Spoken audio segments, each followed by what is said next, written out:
Eo amin'ny lafiny ara-kolotsaina kosa Nisokatra omaly ny hetsika Madajazzcar andiany faefatra amby roapolo izay nitanterahana tetsy amin'ny lapan'ny fanatanjahantena sy ny kolotsaina etsy Mahamasina ho an'ny andro voalohany sy ny hetsika omaly moa dia isan'ny nanafanina ny lanonana ry datita Rabeson lalanto ry elsi ihany koa andeo arahantsika ny akony izay.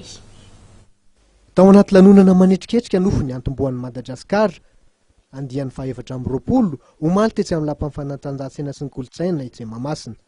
Mandritra ny 12 andro ary dia iaina mozika jazz ireo mpakafy miaraka amin'ireo mpanakanto malagasy amanjatony ampiana vahiny amam-polony avy amina firenena maro samihafa miisa 7.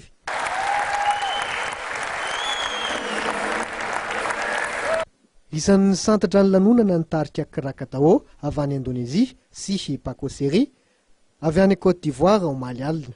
Nandray anjara tamin'ity lanonam-panokafana ihany koa ry datita Rabeson voahirina andriambelo lalanto sy ry elsi ho fahatserovana ny andrazafy.